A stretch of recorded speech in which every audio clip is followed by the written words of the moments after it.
नमस्कार, पुरंदर न्यूज चॅनलमध्ये आपलं सर्वांचं स्वागत आहे। आज आपण अभिजित बारोकर विमा सल्लागार व गुंतवणूक सल्लागार यांच्या कार्यालयात आलेलो आहोत। सासवड बाजारपेठेतील प्रसिद्ध व्यापारी मेसर्स कोंडेराम विष्णू शेडगे या फर्मचे मालक प्रमोद मसाले या मुख्य बाजारपेठेमध्ये प्रसिद्ध असणाऱ्या मसाले उत्पादक कंपनीचे मालक या सासवड गावचे नगरशेठ म्हणून ज्यांना ओळखलं जातं ते प्रकाश शेठ शामराव शेडगे आपल्या समित आहेत। त्यांच्याशी आपण आज संवाद साधणार आहोत। प्रकाश शेठ नमस्कार। नमस्ते। आता गेली 2 वर्ष कोरोनाचा काळ आहे आणि विशेषतः फार मोठ्या प्रमाणावर व्यापाऱ्यांचं बाजारपेठा बंद होत्या, त्यामुळे नुकसान झालेलं आहे। तुम्ही एक प्रसिद्ध व्यापारी आहात, तुमची स्वतःची फॅक्टरी आहे। या कोरोना काळामध्ये इन्शुरन्स बाबत, विशेषतः मेडिक्लेम बाबत तुम्ही काय सल्ला द्याल? तुम्ही स्वतः काय काळजी घेतली? माझं स्वतः मेडिक्लेम नसल्यामुळं मला एक प्रकारची ढाल असल्याप्रमाणे मी वागत होतो। करोना काय आपलं बिघडवणार नाही असा आत्मविश्वास मला इन्शुरन्समुळे आला होता आणि त्यामुळे मी असं बिंदास वागत होतो। परंतु ज्यांना करोना झाला, जे घाबरले, त्यांच्यावर फार वाईट परिस्थिती आली आणि बऱ्याच लोकांना मेडिक्लेमचे फायदेच कळत नाहीत की एवढ्या कमी पैशात एवढं कव्हर देणाऱ्या कंपन्या असल्यामुळं त्याचा फायदा हा लोकांनी अवश्य उठवला पाहिजे। स्वतः मला वैयक्तिक मेडिक्लेमनी आत्तापर्यंत 4 वेळा जवळजवळ मला त्याचा फायदा झालेला आहे। पहिल्यांदा माझी एंजिओप्लास्टी पुणे हॉस्पिटलला झाली, नंतर 2 वर्षांनी परत एंजिओप्लास्टी पुणे हॉस्पिटलला झाली, नंतर जहांगीर हॉस्पिटलला माझे गाठीचं ऑपरेशन झालं, गालावर गाठ आली होती आणि आत्ता माझे डोळ्याचं ऑपरेशन केलं। अशा प्रकारे जवळजवळ मला इन्शुरन्स कंपनीकडनं 10 लाख रुपये मिळाले आणि माझा संपूर्ण मुलाचा आणि कुटुंबाचा असा एकत्रित विमा आहे।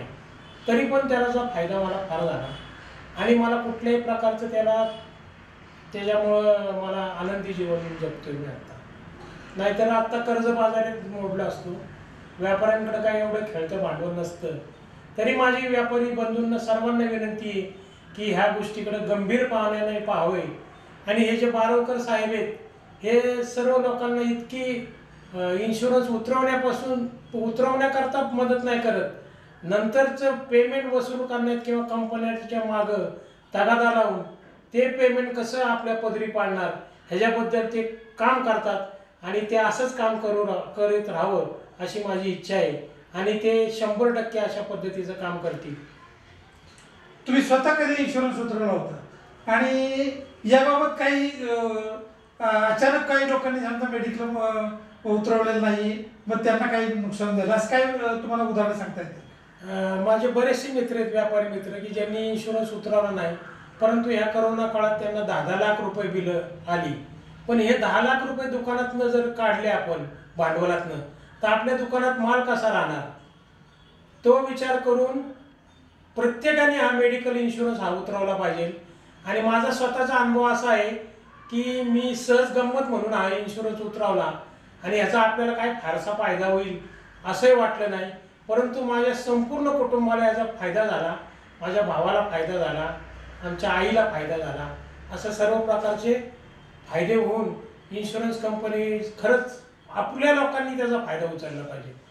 गव्हर्नमेंटच्या ह्या स्कीमचा किंवा कंपन्यांच्या स्कीमचा आपल्याला वाटतं की आपण आता हा इन्शुरन्स भरला म्हणजे आपल्याला काय पैसे परत मिळणार नाही, हे पैसे जाणार, पण ते तसे जात नसतात। एक प्रकारे आपल्या खात्यात ते जमा राहतात आणि जेव्हा तुम्हाला ते पैसे लागतात त्यावेळी ती कंपनी उपलब्ध करून देते आणि ते पण तुम्ही भरल्या। आज इन्शुरन्स उतरवला आणि उद्या तुम्हाला काय झालं किंवा महिन्यात 2 महिन्यात 6 महिन्यात काय झालं तर कंपनी तुमच्या पाठीशी उभी राहून ते सर्व पेमेंट करते। हा तुम्ही त्याचा फायदा लोकांनी लक्षात घेतला पाहिजे। अभिजित बारोकरांचं काय वैशिष्ट्य सांगता येईल तुम्हाला?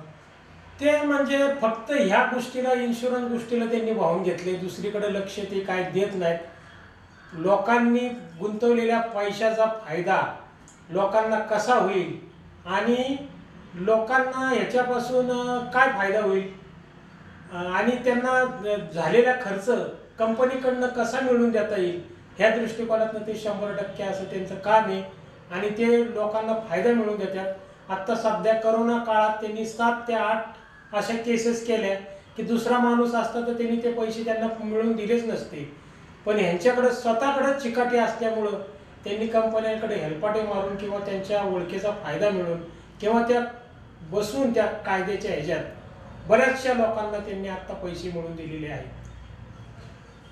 आपल्या समेत अभिजित बारोकर साहेब आहेत। अभिजित जे आता सरकारी नोकऱ्यांना प्रोटेक्शन असते, विशेषतः नोकर वर्ग सरकारी नोकर असेल तर त्याला काय अपघात घडला तर त्याला काही रक्कम मिळते किंवा रिटायरमेंटच्या वेळेस रक्कम मिळते, काही लोकांना पेन्शन मिळते, बँकेमध्ये काही रिटायरमेंट झाल्यानंतर मोठ्या रकमा मिळतात, अशा प्रकारची सिक्युरिटी असते। परंतु जर व्यापारामध्ये व्यापाऱ्यांनी हे कशा प्रकारे फंड यूज केले पाहिजेत की आपल्याला काही विशिष्ट 60 वर्षानंतर त्याचा फायदा झाला पाहिजे, व्यवसायात पुढच्या पिढीला काही फायदा झाला पाहिजे, याबाबत काय प्लॅन आहे? नमस्ते सर, जसं आपण सांगितलं, जसं शेट्टी पण सांगितलं, जसं शेट्टीने सांगितलं त्यांचं मी स्वागत करतो माझ्या ऑफिसमध्ये आज, आणि त्यांनी माझ्याबद्दल जे काय विचार व्यक्त केले त्याबद्दल खरंच धन्यवाद। सर, जसं तुम्ही सांगितलं सर, आपण आज बघतो की सरकारी नोकरी जे लोक सरकारी नोकरदार आहेत तर त्यांच्यासाठी काय होतं की त्यांच्यासाठी सरकारने एक व्यवस्था केलेली आहे, अगदी त्यांच्या रिटायरमेंट प्लॅनिंगची म्हणा किंवा मेडिक्लेमसाठी। आपण बऱ्याच वेळा बघतो की समजा सरकारी अधिकारी किंवा नोकरदार जर का आजारी पडला तर त्याच्या कुटुंबाला 10 लाख रुपयेपर्यंतची मदत सरकार करते। तो ज्यावेळेस रिटायर होतो तर आपण बऱ्याच वेळा ऐकतो की तो नोकरदार किंवा अधिकारी 50 लाख 60 लाख 70 लाख रुपये घेऊन घरी येतो, म्हणजे एक फंड घेऊन येतो। तिसरा, जर का त्या सरकारी अधिकारी किंवा नोकरदार यांचा नोकरीच्या दरम्यान जर का मृत्यू झाला तर सरकारतर्फे 10-15 लाख रुपयाची मदत होती। तर ही जी तिन्ही गोष्टी आहे ही सरकारने त्यांच्यासाठी एक व्यवस्थित फायनान्शियल प्लॅनिंग करून दिलेली आहे, आणि ह्या गोष्टीसाठी ते प्रत्येक महिन्याला एक ठराविक रक्कम त्यांच्या पगारातून कट करतात। मग तसं व्यापाऱ्यांनी सुद्धा माझं एक आव्हान आहे आणि माझं एक विनंती पण करतो की म्हणजे एक सांगण्याचं फायनान्शियल प्लॅनिंग प्रत्येकाने केले पाहिजे। प्रत्येकाने आपल्या कुटुंबाचा एक ॲड्व्होकेट इन्शुरन्स केले पाहिजे आणि प्लस टॉपअप पॉलिसी केली, ती पण अत्यंत कमी रकमेमध्ये। जर का माझ्या कुटुंबातला किंवा ज्येष्ठ व्यक्ती जर का हॉस्पिटलमध्ये ऍडमिट झाला तर जसं शेठने सांगितलं की म्हणजे दुकानातलं भांडवल मग कुठेतरी कमी पडतो किंवा गायब होतो। मग एवढे समजा 10 लाख, आज आपण कोविडमध्ये बघतो की बऱ्याच वेळा 10 लाख 15 लाख रुपयेपर्यंत सुद्धा हॉस्पिटलची बिलं झालेली आहेत। मग ह्या गोष्टीला आळ घालण्यासाठी प्रत्येकाने मेडिक्लेम केले पाहिजे, आणि मेडिक्लेम अगदी 5 लाख किंवा 10 लाख रुपयाची पॉलिसीसाठी फार मोठा खर्च नाही, 12 ते 15 हजार रुपये वर्षाला, म्हणजे 1000 रुपये मंथली एवढाच खर्च येतो। आणि जर का आपण त्याच्यावरती 25 लाखाची टॉपअप पॉलिसी केली तर हार्डली 3.5 किंवा 4 हजार रुपये त्या पॉलिसीचा खर्च येतो। म्हणजे अक्षरशः सांगायचं म्हटलं तर 25 ते 30 लाख रुपयाचा इन्शुरन्स हार्डली 15-16 हजार मध्ये त्या कुटुंबाचा होऊ शकतो। दुसरा, व्यापारी मित्रांना माझं अजून एक आव्हान आहे की त्यांच्या घरात मुलांचे शिक्षण, मुलांचं लग्न, ह्या दोन गोष्टीसाठी एक मोठा खर्च असतो। तर प्रत्येक जणांचे एक रिलेशन असतं, आणि आज आपण बघतो की प्रत्येकाच्या घरी इव्हेंट मॅनेजमेंट की लग्नाचा एक इव्हेंट असतो घरात, एक प्रत्येक जण आपल्या मोठ्या लग्नाचा खर्च आज दिवसेंदिवस वाढत चाललेला आहे। तर त्याच्यासाठी मुलांच्या लग्नासाठी सुद्धा एक प्लॅनिंग त्यांनी केले पाहिजे। त्यामध्ये चिल्ड्रन मनी बँक म्हणा किंवा मुलांसाठी जे प्लॅन्स असतात ते सुद्धा त्यांनी केले पाहिजे। आणि मुलांच्या शिक्षणासाठी आज आपण बघतो बरेचसे व्यापाऱ्यांची मुलं, आज आपण इथे बघतो की IAS ऑफिसर सुद्धा आहेत सासूमध्ये, तर त्यांनी जी काय IAS चे क्लासेस असतात ते आज फार महाग आहेत। तर उच्च शिक्षणासाठी एक चांगले प्रॉपर प्लॅनिंग केले पाहिजे। एक दुसरा असं आहे की जसं आपण बघतो की सरकारी नोकर किंवा अधिकारी रिटायर झाल्यानंतर देशभर फिरतात, ते फक्त सांगतात की आज ह्या देशात फिरून आलो किंवा भारतभर मी फिरलेलो आहे। तर व्यापाऱ्यांनी सुद्धा आफ्टर 60 नंतर त्यांचे स्वप्न पूर्ण करण्यासाठी भारतभर फिरण्यासाठी एक ठराविक रक्कम ठेवली पाहिजे।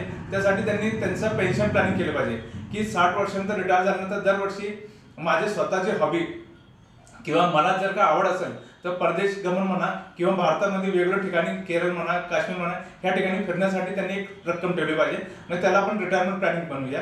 आणि दुसरा असं की लिगॅसी प्लॅनिंग, जर का एखाद्या व्यापाऱ्याला 2 किंवा 3 मुलं असतील तर एक मुलगा समजा व्यापार बघत असेल त्यांचं स्वतःचं दुकान, तर बाकीच्या दोन्ही मुलांसाठी, दुसऱ्या 2 मुलांसाठी दुसरं काय नवीन बिझनेस करायचा असेल तर त्यांच्यासाठी सुद्धा त्यांनी एक ॲड्व्होकेट फंड म्हणून आपण जे म्हणतो की बिझनेस फंड असं त्यांनी तयार केलं पाहिजे। मग ह्या सर्व गोष्टी त्यांनी केल्या पाहिजे। आणि दुसरा अजून एक आहे की आज आपण बघतो की व्यापाऱ्यांचा एक बराचसा प्रवास होतो। मग प्रवास करत असताना समजा इन केस समजा जर का दुर्घटनाग्रस्त झाले तर एक मोठा खर्च होतो आणि त्याच्यामध्ये जर का अपंगत्व आला तर ते ऍक्सिडेंट पॉलिसी सुद्धा प्रत्येकाने केली पाहिजे. आणि पीए ऍक्सिडेंट पॉलिसी दिवसाला 10 रुपये म्हणजे वर्षाला 3600 रुपयामध्ये जवळजवळ 50 लाख रुपयाचा संपूर्ण कुटुंबाचा पीए प्लॅन सुद्धा आपल्या इथं अवेलेबल आहे. म्हणजे असं इन्शुरन्सच्या वेगवेगळ्या पद्धतीचा प्लॅन अवेलेबल आहे. त्या सर्व गोष्टीचा त्यांनी प्लॅन केलं पाहिजे. आणि व्यापाऱ्यांनी जसं सरकारी अधिकारी रिटायर झाला आणि तो बिंदास राहतो तसं व्यापाऱ्यांनी सुद्धा स्वतःचे रिटायरमेंट नंतर आयुष्य एन्जॉय केलं पाहिजे. आणि मध्ये आधी समजा ही जे अडचणीतले जे काही गोष्टी आहेत समजा अपघात म्हणूया किंवा मोठा आजारपण यासाठी त्यांनी तरतूद करू शकतो इन्शुरन्सच्या मार्फत. अशा प्रकारे प्रत्येकानं आपल्या विशेषतः नैसर्गिकरित्या माणूस 60 वर्षापर्यंत आरोग्य संपन्न असतो. त्याच्यापुढे मात्र खऱ्या अर्थानं रिस्क सुरू होते आणि सरकारने काय केलं 60 वर्षानंतर 58 वर्षानंतर रिटायरमेंट केलेली आहे. आणि व्यापारामध्ये देखील अशाच प्रकारचे आजार 60 नंतरच बळवतात. त्यामुळे नागरिकांनी कशा प्रकारे या इन्शुरन्सच्या वेगवेगळ्या ज्या स्कीम आहेत त्याचा फायदा घेतला पाहिजे याची माहिती या ठिकाणी अभिजित बारोकर यांनी दिलेली आहे. अभिजित ज्यांना व्यापाऱ्यांनी ही गुंतवणूक करत असताना किंवा फंड गुंतवत असताना किंवा पुढच्या पिढीला फायदा होईल यासाठी किंवा स्वतःला देखील आपलं 60 वर्षानंतर आयुष्य वेगळ्या पद्धतीने जगायचं असेल तर कशा प्रकारच्या पॉलिसी उतरवल्या पाहिजे? सर जसं आपण सांगितलं त्याच्यामध्ये एक सुरुवातीला आहे की मेडिक्लेम प्रत्येकाने कंपल्सरी पाहिजे. मेडिक्लेम पद्धतीच्या सोबत त्यांनी टॉपअप पॉलिसी केली पाहिजे. म्हणजे 5 लाखाची किंवा 10 लाखाची मेडिक्लेम पॉलिसी हार्डली 15 ते 16 हजार रुपये वर्षाला आणि त्याच्याबरोबर जर 5,000 रुपयाची जर का टॉपअप पॉलिसी घेतली तर त्या व्यापाऱ्यांचं जवळजवळ 50 लाख रुपयाचा इन्शुरन्स त्यांना अतिशय कमी दरात उपलब्ध होऊ शकतो. आणि त्याद्वारे काय होईल पुण्यामध्ये जे काही मोठे मोठे हॉस्पिटल आहेत रुबी म्हणा, जहांगीर म्हणा, मंगेशकर हॉस्पिटल या चांगले ते चांगल्या हॉस्पिटलमध्ये कमी दरात म्हणजे खिशाला जास्त जण घेता आपल्याला चांगले ते चांगले आपल्याला ट्रीटमेंट भेटू शकते. दुसरं असं आहे की आपण प्रवास करतो, व्यापाऱ्यांचा प्रवास भरपूर असतो तर पर्सनल ऍक्सिडेंट पॉलिसी प्रत्येकाने केली पाहिजे. पर्सनल ऍक्सिडेंट पॉलिसीमध्ये फॅमिली पर्सनल ऍक्सिडेंट पॉलिसी आहे त्यासाठी हार्डली 3600 रुपये म्हणजे दिवसाला 10 रुपये त्याच्यामध्ये संपूर्ण कुटुंबाचा 50 लाख रुपयाचा अपघाती पॉलिसी भेटते. त्याचं वैशिष्ट्य असं आहे की जर का एखादा पॉलिसी धारकाचा जर का अपघाती मृत्यू झाला तर 50 लाख रुपये नॉमिनल दिले जातात. आणि जर का अपघात झाला पण तो जिवंत आहे आणि जर अपंगत्व आला म्हणजे 2 हात 2 पाय 2 डोळे ह्या 6 अवयवापैकी कुठलेही 2 अवयव कायमस्वरूपी निकामी झाले तरी 50 लाख रुपयेपर्यंतची रक्कम घरच्यांना दिली जाते. हा झाला दुसरा. तिसरा मुलांच्या बाबतीत जर सांगायचं म्हटलं तर मुलांच्या शिक्षणासाठी त्यांनी चिल्ड्रन मनी बॅक पॉलिसी, मुलींच्या लग्नासाठी सुद्धा पॉलिसीज केले पाहिजे. ती पण अत्यंत चांगल्या पद्धतीने पॉलिसीज आपल्याकडे अवेलेबल आहे. मुलांचे पेन्शन किंवा स्वतःच्या पेन्शनसाठी जीवन उमंग सारखा पेन्शन प्लॅन आहे की ज्याच्यामध्ये LIC आज 8% रिटर्न देते. त्यानंतर शॉर्ट टर्म त्याची समजा CCA किंवा नवीन व्यवसायातली नवीन शाखा उघडायची असेल तर त्यासाठी सुद्धा प्लॅनिंग करण्यासाठी त्यांनी म्युच्युअल फंड मध्ये सुद्धा चांगल्या पद्धतीने प्लॅन करू शकतात. किंवा पोस्ट आणि जर का रिटायरमेंट प्लॅनिंग म्हणजे एकदा तुम्ही पैसे गुंतवले आणि त्याचं जर का तुम्हाला पेन्शन पाहिजे असेल तर पोस्ट ऑफिस मध्ये monthly insurance monthly MI scheme आहे किंवा म्युच्युअल फंड मध्ये सुद्धा सिस्टमॅटिक विड्रॉल प्लॅन आहे किंवा LIC मध्ये जीवन शांती सारखे विड्रॉल प्लॅन आहे की ज्याच्यामध्ये अत्यंत चांगल्या पद्धतीने सुरक्षित अशी आपली रक्कम होऊ शकते. म्हणजे आपण आयुष्यभर पैसे कमवतो आणि कुठेतरी जाऊन त्या रकमेला सुद्धा सुरक्षित असणे फार गरजेचं असतं. मग तेच वारसा प्रत्येक व्यापाऱ्यांनी बचतीचा म्हणा, कुटुंबाचा मेडिक्लेम, एड्युकेट मेडिक्लेम आणि पेन्शनची सोय ही प्रत्येकाने आपली केली पाहिजे आणि पुढच्या पिढीला सुद्धा त्यांनी दिली पाहिजे. आणि दुसरं असं की लिगॅसी प्लॅनिंग, रिस्क मॅनेजमेंट. बरेचसे व्यापाऱ्यांना असं वाटतं की माझ्यानंतर की दरवर्षी किंवा माझ्या कुटुंबाचं एखादं समजा मला चॅरिटी करायची असेल तर ते एक चॅरिटेबल फंड सुद्धा करू शकतात की एक दरवर्षी समजा त्यांनी 50,000 समजा सेपरेट पैसे ठेवले आणि आफ्टर रिटायरमेंट त्यांचा समजा कॉर्पोरेट झाला एक समजा 25 लाख रुपये त्याच्यावरती दरवर्षी त्यांना एक चांगल्या पद्धतीने रिटर्न 2.5-3 लाख रुपये त्या रकमेतून सुद्धा ते चॅरिटेबल करू शकतात. जसं आपल्या इथं सुद्धा आपण बघतो की बरेचसे फॅमिलीनी चॅरिटेबल सुद्धा व्यापाऱ्यांनी चॅरिटीमध्ये ते हे देणगीमध्ये सुद्धा ते करतात. मग देणगीसाठी सुद्धा एक सेपरेट फंड करू शकतात. ह्या पद्धतीने जर का त्यांनी प्लॅन केलं तर बरेचसे प्लॅन होऊ शकतात आणि हे असे प्लॅन आम्ही स्पेशली त्यांना तयार करून देतो. धन्यवाद अभिजित बारोकर साहेब. या कोरोनाच्या काळात, विशेष संकट काळामध्ये कशा प्रकारे आपण आपली स्वतःची कुटुंबाची काळजी घेतली पाहिजे याबाबत योग्य अशा प्रकारचा सल्ला अभिजित बारोकर साहेब यांनी दिलेला आहे. याशिवाय सासवडमधील प्रसिद्ध व्यापारी प्रमोद मसाल्याचे उत्पादक प्रकाश शेडगे यांनी देखील काही अनुभव कथन केलेले आहेत. ते देखील आपल्याला सर्वांना अतिशय मोलाचे ठरणार आहेत. धन्यवाद.